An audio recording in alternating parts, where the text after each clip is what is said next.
Salam jumpa pemirsa, senang sekali Jurnal Daai dapat kembali hadir. Kali ini bersama saya, Patricia Lawford. Dalam Jurnal Daai edisi kali ini, kami akan menampilkan liputan tentang kondisi banjir Jakarta dan sekitarnya mulai pertengahan Januari lalu.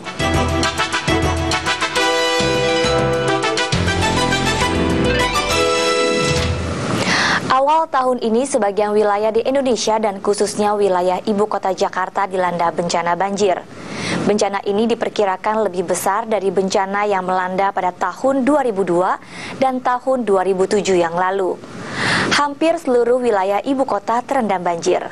Curah hujan yang sangat tinggi menjadi penyebab utama. Namun selain curah hujan, ada beberapa faktor lain yang juga menambah resiko banjir.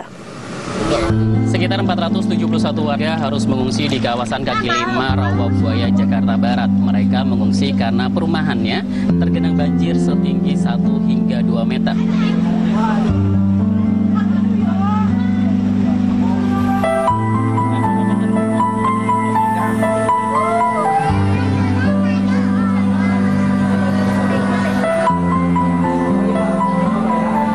Bogor sama Tangerang kemarin meluap.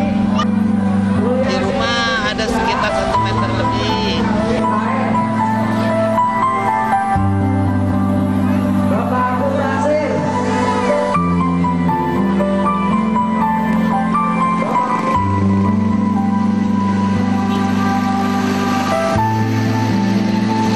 Terjadi kemacetan di kawasan Rawabuaya, Jalan Panjang, Daan Mogot, Kampung Melayu, dan juga Grogol. Pada pertengahan Januari, ibu kota Jakarta dilanda bencana banjir. Banjir terjadi merata di hampir seluruh wilayah ibu kota dan beberapa wilayah sekitarnya, seperti Depok, Bekasi, dan Tangerang. Genangan air bervariasi antara 30 cm hingga di atas 150 cm. Pemerintah menetapkan Jakarta dalam kondisi darurat banjir setidaknya hingga 27 Januari.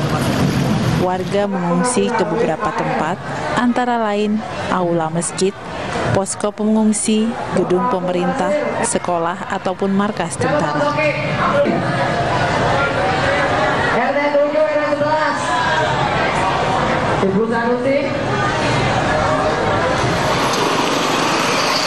Ada beberapa faktor yang memicu terjadinya bencana banjir besar di Jakarta ini. Faktor itu adalah faktor alam dan manusia. Menurut keterangan Badan Meteorologi, Klimatologi, dan Geofisika, telah terjadi penumpukan awan di Teluk Jakarta. Hal ini disebabkan pertemuan udara dingin dari wilayah Siberia dan udara hangat wilayah panas dari Australia. Akibatnya, curah hujan sangat tinggi, khususnya di wilayah Jakarta dan sekitarnya.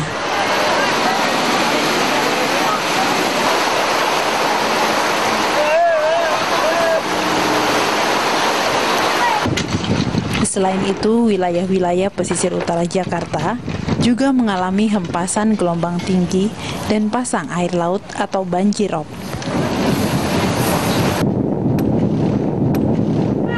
Faktor manusia terkait dengan perilaku manusia dalam menjaga lingkungan. Kebiasaan membuang sampah ataupun juga limbah dan kotoran ke sungai tentu berpengaruh pada pendangkalan sungai. Selain itu, banyak pula warga yang tinggal persis di bantaran sungai.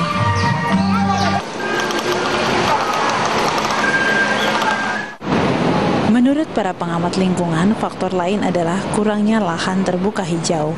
Karena pengalihan fungsi lahan menjadi kawasan gedung perkantoran, pemukiman, dan perbelanjaan. Sesuai peraturan, semestinya Jakarta menyediakan 30% lahannya untuk ruang terbuka hijau. Namun, kenyataan yang ada masih jauh dari angka itu. Selain itu, fungsi waduk dan situ di wilayah Jakarta dan sekitarnya tidak berjalan optimal. Pada tahun 90-an, Jakarta memiliki 70 waduk dan situ. Kini hanya tersisa 42 waduk dan 16 situ. Dari jumlah itu, 50% diantaranya tidak berfungsi dengan baik. Banjir pun tidak terelakkan.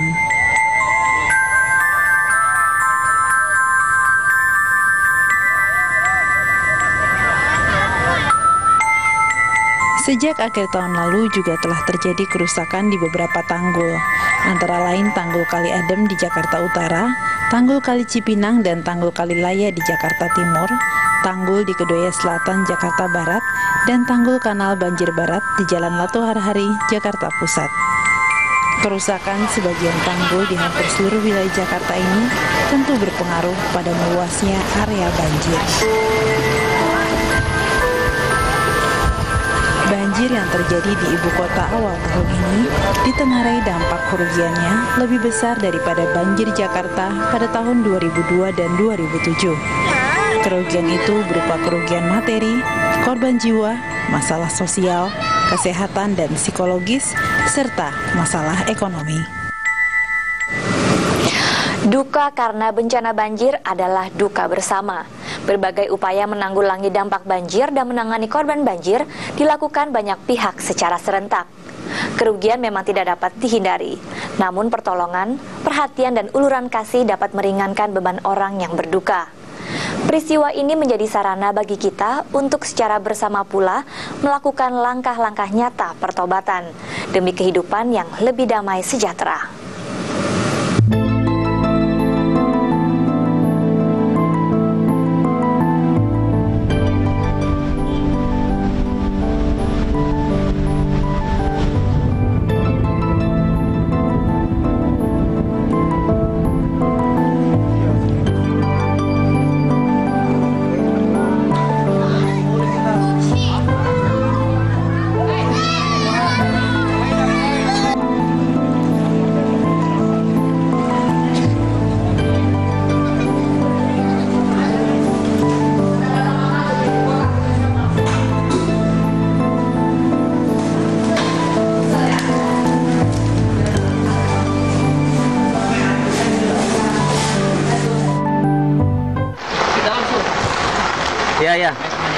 Sejak awal Januari 2013, beberapa wilayah di Indonesia memasuki musim penghujan.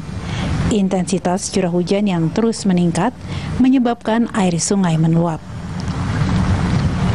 Menurut Badan Meteorologi, Klimatologi, dan Geofisika (BMKG), hingga pertengahan Januari 2013, curah hujan di Jakarta berada di atas normal, antara 250 hingga 300 mm.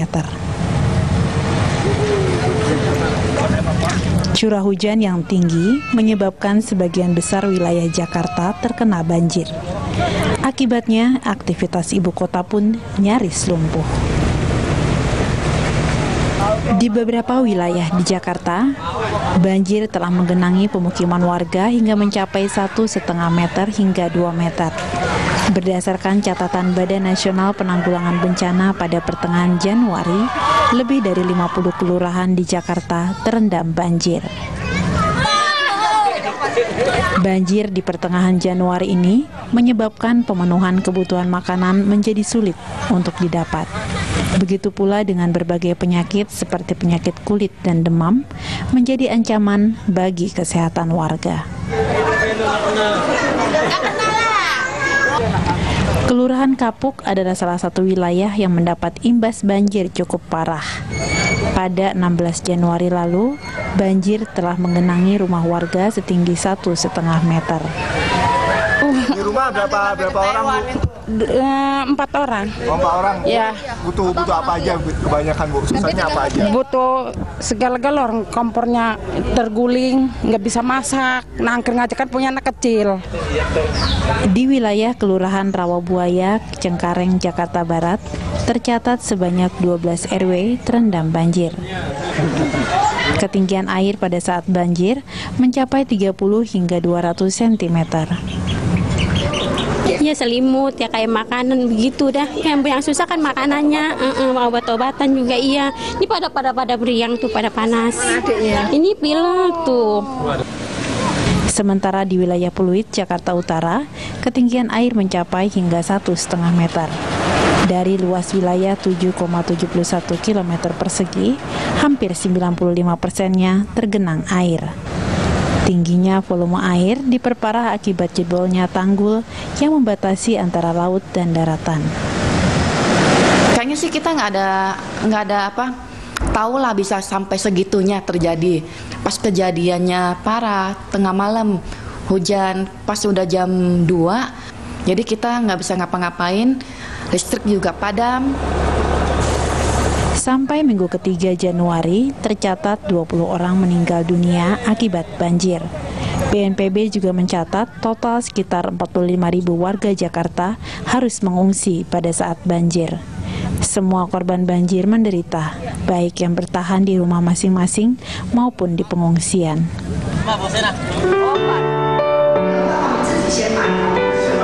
Kondisi ini mengetuk banyak hati untuk turut memberikan pertolongan dan meringankan beban para korban. Yayasan Buddha Suci Indonesia mempersiapkan bantuan untuk dibagikan kepada para korban banjir. Tenda-tenda darurat didirikan sebagai tempat pengungsian bagi para warga. Relawan pun mendampingi mereka untuk memberikan semangat dari musibah yang menimpa warga. Selain itu, untuk membantu warga yang masih terjebak di dalam rumah mereka, Yayasan Buddha Suci Indonesia bekerja sama dengan Tentara Nasional Indonesia melakukan evakuasi di beberapa wilayah banjir. Warga yang berhasil dievakuasi dipindahkan ke Aula Cingse. Para warga yang mengungsi ditempatkan di aula dapur umum serta kamar-kamar gedung Kan-en yang disediakan sebagai tempat pengungsian sementara. Kebanyakan pengungsi adalah anak-anak, orang tua lanjut usia, dan wanita. Bantuan makanan, obat-obatan, dan layanan kesehatan juga diberikan kepada para korban. Dokter dan tim medis Tima juga siap siaga memberikan pelayanan kesehatan. Selain evakuasi, warga yang memilih untuk bertahan di rumah masing-masing tidak luput dari perhatian para relawan. Barisan Secing, para guru Suci School, staf dan karyawan Taai, serta mahasiswa Taiwan yang sedang berkunjung ke Indonesia turut membantu menyiapkan makanan bagi para korban. Padamnya aliran listrik dan tidak tersedianya penerangan di malam hari tidak menyurutkan proses pembagian makanan oleh para relawan. Demi membantu warga yang membutuhkan, dengan menggunakan perahu karet, relawan menyusuri rumah-rumah warga untuk membagikan makanan. Banjir meninggalkan duka di hati para korban. Namun begitu, dukungan dan cinta kasih setidaknya dapat meringankan beban derita bagi para korban. Semoga setiap orang belajar untuk mengutamakan kepentingan bersama. Berkurangnya lahan hijau yang beralih fungsi menjadi lahan gedung dan pemukiman turut menjadi faktor pemicu banjir. Selain itu, sikap kurang menjaga kebersihan sungai pada gilirannya merugikan diri sendiri dan lingkungan. Melakukan pertobatan dan terus bersyukur adalah upaya agar dunia terbebas dari bencana. Aduh, banjiran nggak? Banjiran nggak lo? Selain di wilayah Jakarta, banjir juga melanda wilayah sekitar Jakarta seperti Depok, Bekasi, Tangerang, dan Serang. Di wilayah Kabupaten Serang, Provinsi Banten, banjir antara lain melanda Desa Gembor, Cakung, dan Desa Rengget. Kakek Ali Jaya adalah salah seorang korban banjir dari Desa Rengget. Ia tidak dapat mengungsi karena istrinya tidak dapat berjalan dan anaknya mengalami sakit. Selama banjir, ia menjaga rumah mereka yang penuh genangan air. Kini air telah surut. Kakek berusia 81 tahun ini pun rela berjalan kaki lebih dari 4 kilo untuk menerima bantuan. Seorang diri, ia mengurus keluarganya dengan setia.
Banjir juga melanda sejumlah desa di wilayah Serang, salah satunya di Kecamatan Binuang.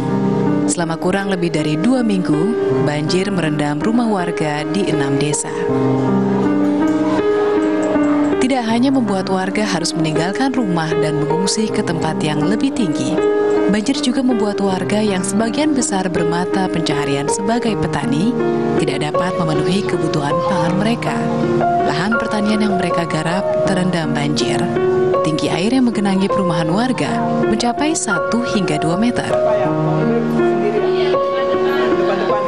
Mengetahui kondisi tersebut, sejumlah relawan yang sempat melakukan survei di sejumlah desa bergegas memberikan bantuan bagi para korban. Ke kanan dulu, baru ambil sebelah kiri.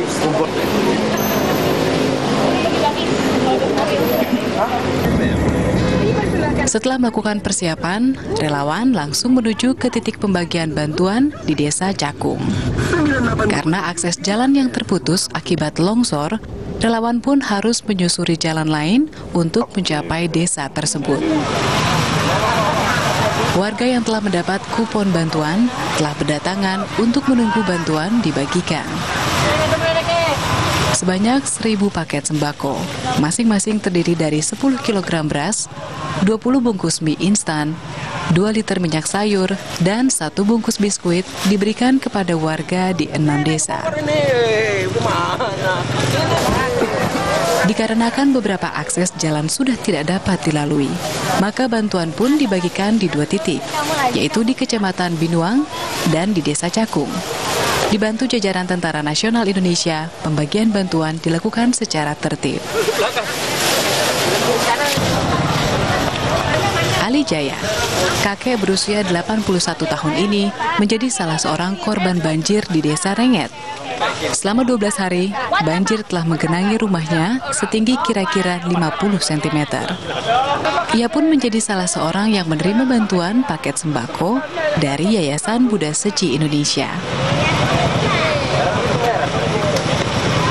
Insan Seci merasakan betul penderitaan para korban banjir, terutama dari segi pangan para warga. Pembagian paket sembako ini tentu menjadi berkah yang diterima oleh kakek Ali demi kebutuhan keluarganya. Jarak 4 km ia tempuh untuk mendapatkan bantuan sembako. Mau kemana? Sebelum habis ini, saya nggak mau pakai yang lain aja. Iya, jadi beras juga mungkin sore saya masak.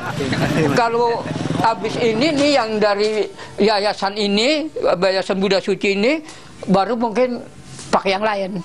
Gitu aja. Sampai ini benar-benar rezeki ini, terus terang aja ini. Sebelumnya, kakek Ali pernah bekerja sebagai seorang supir. Stroke yang menyerang membuat kakinya sempat lumpuh dan tidak bisa lagi mencari penghasilan bagi keluarganya. Namun, demi menjalankan tanggung jawabnya sebagai kepala keluarga, ia berusaha untuk bisa berjalan walau harus tertatih. Dengan kondisi seperti itu, kakek Ali tetap setia mencari kayu bakar setiap hari di sekitar rumahnya untuk kebutuhan memasak. Untung orangnya selamat. Lumpuhnya ini kurang lebih 7 bulan lah, lumpuhnya nih. Jadi dari sana itu, dari perutnya, kakek kemarin ini, ya itulah masih ingat dari catatannya. Tahun 2010, bulan Maret ke sini. Terus sampai jatuh di depan situ tuh. Ya hingga sekarang ini. Yang di sini nggak kemana-mana. Gitu. Terus banjir ini ya banjir di dalam rumah aja, kecuali keluar tuh ngegerut-gerut nyari kayu itu terpaksa gitu, karena untuk masak ini gitu. So minyak tanah nggak kebeli, 12.000 seliter minyak tanah di sini. Iya, kalau kayu basah itu terpaksa ya itu ambilin dari pagar-pagar orang yang rubuh-rubuh itu. Kalau pagar mah kan masih bisa gitu, sedikit-sedikit. Kalau pagar mah masih bisa. Untuk kebutuhan sehari-hari, kakek Ali hanya mengandalkan bantuan pangan dari tetangganya. Kesulitan hidup yang dirasakan kakek Ali menggugah rasa empati para tetangga untuk peduli. Iya, kamar mandi betul. Waktu banjir kalau makan itu, iyalah dari sembako. Ya kadang-kadang itu ya sekali-kali mah tuh masyarakat sini ada ngasih gitu, ada yang kasih nasi, ada yang kasih beras. Tetap di sini, nggak kemana-mana. Pasar aja. Ya itu hanya saya minta sama yang kuasa, jangan sampai saya hanyut, sampai cuma begitu aja. Minta yang di atas saja itu. Sama yang di atas minta sama Allah. Di rumah sederhana kakek Ali tinggal bersama istri dan seorang anak perempuannya. Usia kakek Ali memang sudah tidak lagi muda. Dengan fisiknya yang sudah renta, ia masih harus melakukan berbagai aktivitas rumah tangga. Saat banjir, ia tidak dapat mengungsi karena harus merawat istri dan menjaga anaknya yang mengalami gangguan kejiwaan. Akibat banjir pula, kaki sang istri pun menderita kutu air yang kerap membuatnya merasakan perih. Ngambilan berasnya di sana, Pak. Tinggal sedih aja gitu. Olahan. Tinggal sedih aja ngusapin dada. Oh, ibu apa lagi? Waduh, aduh. Iya enggak, yang ngejaga mah berdua aja. Kadang-kadang tuh lagi nangis, ya kakek kan tidur di bawah situ, ya bapak ketika di luar situ. Ini tidurnya mah di dalam kamar sana. Kalau anak lagi nangis, nih keluar, kakek ya duduk aja di situ.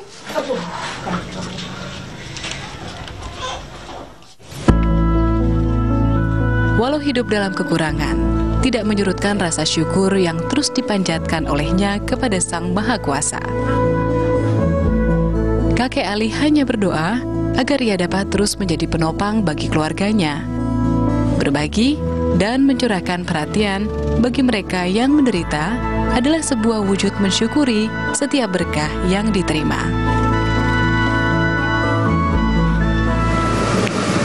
Meletakkan kepentingan bersama di atas kepentingan pribadi adalah sarana menjaga hidup yang aman dan harmonis. Jadikan hidup penuh makna karena setiap peristiwa mengukir sejarah. Jika Anda memiliki saran atau kritik, silahkan kirimkan email ke jurnal.dai@daitv.co.id atau melalui SMS dengan format JDI, spasi nama, saran dan kritik Anda, lalu kirim ke nomor 0852 8580 8559. Akhirnya saya Patricia Lawford mewakili seluruh kerabat kerja Jurnal DAI mengucapkan terima kasih atas perhatian Anda. Sampai jumpa.